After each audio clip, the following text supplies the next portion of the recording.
श्री स्वामी समर्थ सर्वांना. जय जय स्वामी समर्थ. मित्रांनो, तुमच्या मनात एखादी इच्छा आहे का, जी अनेक दिवसापासून पूर्ण होत नाही आहे?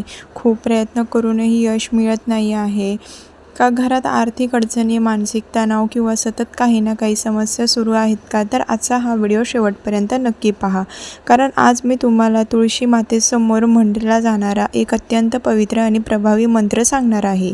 हा मंत्र श्रद्धेने आणि विश्वासाने म्हटला तर भगवान विष्णू आणि माता लक्ष्मी यांची कृपा प्राप्त होते, असं आपल्याला धर्मग्रंथामध्ये सांगितले आहे. तुळशी हे फक्त एक रोप नाही, तर ती साक्षात लक्ष्मीचे स्वरूप मानली जाते. ज्या घरात तुळशी असते त्या घरात सकारात्मक ऊर्जा, सुख, शांती आणि समृद्धीचा वास असतो. म्हणूनच आज आपण जाणून घेणार आहोत तुळशीचे महत्त्व, तुळशीसमोर मंत्र म्हणायचे फायदे आणि तो मंत्र नेमका कोणता आहे. मित्रांनो, आपल्या भारतीय संस्कृतीमध्ये तुळशीला अत्यंत पवित्र स्थान देण्यात आले आहे.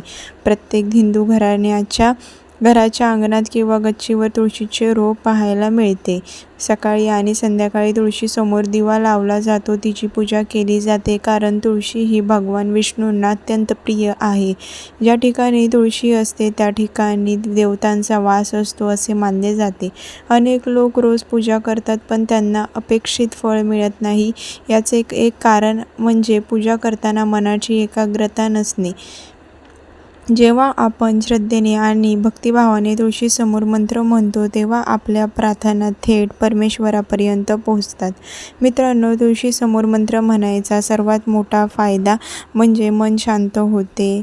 आपल्या आजच्या धावपळीच्या जीवनात प्रत्येक व्यक्ती तणावाखाली जगत आहे. कोणाला पैशाची चिंता आहे, कोणाला नोकरीची चिंता आहे, कोणाला मुलाच्या भविष्याची काळजी आहे. अशा वेळी तुळशीसमोर बसून काही मिनिटे मंत्रजप केल्याने मनाला विलक्षण शांती मिळते. मनातील नकारात्मक विचार दूर होतात, आत्मविश्वास वाढतो आणि जीवनाकडे पाहण्याचा दृष्टिकोन सकारात्मक बनतो. अनेक भक्तांनी असा अनुभव सांगितला आहे की नियमित तुळशी पूजा आणि मंत्रजप केल्याने त्यांच्या जीवनात चांगले बदल घडून आले.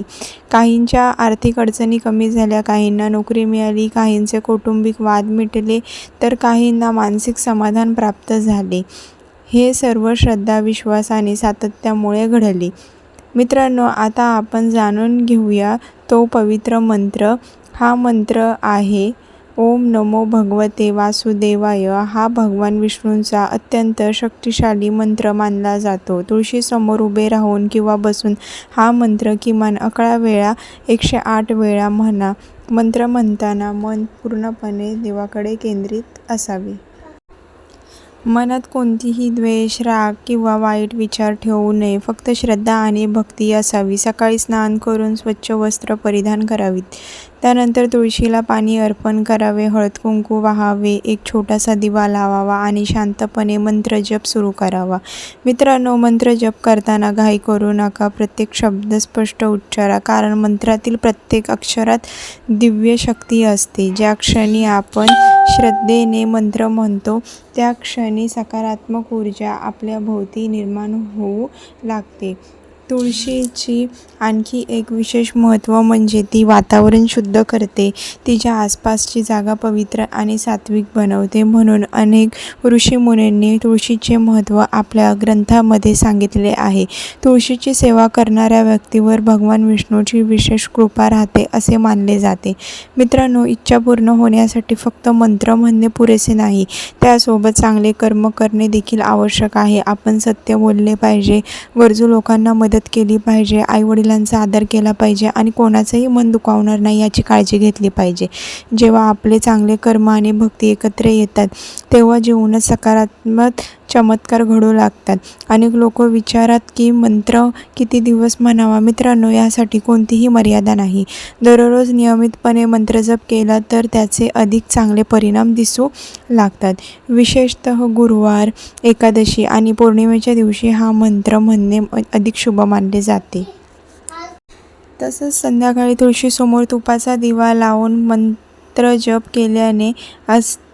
केल्यास घरातील नकारात्मक ऊर्जा दूर होण्यास मदत होते. मित्रांनो, लक्षात ठेवा, देव आपल्याला श्रद्धेकडे पाहतो, मोठ्या पूजा किंवा महागड्या वस्तूकडे नाही. मनापासून केलेली छोटी प्रार्थना देखील देवापर्यंत पोहोचते. म्हणून आपण आत्तापर्यंत तुळशी मातेसमोर हा मंत्र म्हणायचा संकल्प करा. तुमच्या मनातील इच्छा तुळशी मातेला सांगा. तुमचे दुःख त्याच्यासमोर व्यक्त करा आणि पूर्ण विश्वास ठेवा की योग्य वेळ योग्य फळ तुम्हाला नक्की मिळेल. कदाचित तुमच्या जीवनातील सकारात्मक बदलाची सुरुवात आजपासूनच होईल. मित्रांनो, आता आपण एक अतिशय महत्त्वाची गोष्ट जाणून घेऊया. अनेक जण तुळशीची पूजा करतात पण नकळत काही अशा चुका करतात ज्यामुळे पूजेचे पूर्ण फळ मिळत नाही.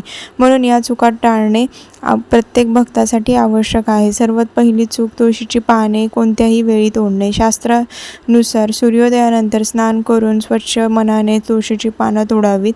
रात्रीच्या वेळी किंवा अंधार झाल्यावर तुळशीची पानं तोडणे टाळावीत. दुसरी चूक म्हणजे तुळशीजवळ अस्वच्छता ठेवणे. तुळशी माता ही पवित्रेचे प्रतीक आहे, म्हणून भोवतीची जागा नेहमी स्वच्छ ठेवावी. तेथे कचऱ्याच्या जुनी चप्पल किंवा निरुपयोगी वस्तू ठेवू नयेत. तिसरी चूक म्हणजे कोरड्या मनाने पूजा करणे. काही लोक फक्त सवय म्हणून पूजा करतात, पण भक्तीमध्ये भावना सर्वात महत्त्वाची असते. मनापासून केलेली छोटी प्रार्थनाही देवाला प्रिय असते. चौथी चूक म्हणजे तुळशीसमोर रागाने किंवा वाद घालणे. ज्या ठिकाणी तुळशी असते ते स्थान पवित्र मानले जाते, म्हणून त्या ठिकाणी नेहमी शांतता आणि प्रेमाचे वातावरण ठेवावे. पाचवी चूक म्हणजे तुळशीला पाणी घालताना घाई करणे. तुळशीला पाणी अर्पण करताना मनात भगवान विष्णूचे स्मरण करावे आणि तुळशी माताला नम्रपणे प्रार्थना करावी. सहावी चूक म्हणजे पूजा केल्यानंतर लगेच नकारात्मक बोलणे. पूजेनंतर शक्य तितके चांगले विचार करावेत, सकारात्मक शब्द बोलावेत, कारण आपल्या शब्दामध्ये ही ऊर्जा असते. सातवी चूक म्हणजे फक्त इच्छा पूर्ण व्हावी म्हणून पूजा करणे. भक्ती ही व्यवहार नसून समर्पण आहे. देवावर प्रेमाने विश्वास ठेवला तर योग्य वेळी योग्य फळ नक्की मिळते. आठवी चूक म्हणजे एक दिवस पूजा करून अनेक दिवस विसरणे. भक्तीमध्ये सातत्य खूप महत्त्वाचे आहे. दररोज 2 मिनिटे जरी तुळशीसमोर बसल्यात तरी त्याचा सकारात्मक परिणाम मनावर आणि जीवनावर दिसू लागतो. मित्रांनो, आणखी एक गोष्ट नेहमी लक्षात ठेवा. तुळशीची पूजा करताना दुसऱ्याचे वाईट चिंतू नका, कुणालाही शाप देऊ नका, कोणाचा मत्सर ठेवू नका. देवाकडे नेहमी सर्वांच्या कल्याणासाठी प्रार्थना करा. अशी प्रार्थना भगवान विष्णूंना अधिक प्रिय असते. आणि शेवटी एक छोटी विनंती आहे. आजपासून सलग 21 दिवस तुळशी मातेसमोर श्रद्धेने दिवा लावा. ओम नमो भगवते वासुदेवाय हा मंत्र किमान 11 वेळा म्हणा आणि त्यानंतर मनापासून आपल्या मनातील इच्छा तुळशी मातेला सांगा. विश्वास ठेवा, देव प्रत्येक भक्ताची प्रार्थना ऐकतो. योग्य वेळ आल्यावर त्याची कृपा अधिक अनुभवायला मिळते. मित्रांनो, जर तुम्हाला तुळशी मातेवर श्रद्धा असेल तर कमेंटमध्ये लिहा. व्हिडिओ आवडला असेल तर लाईक करा, शेअर करा आणि चॅनलला सबस्क्राईब करायला विसरू नका. आणि कमेंटमध्ये श्री स्वामी समर्थ, जय जय स्वामी समर्थ लिहायला विसरू नका.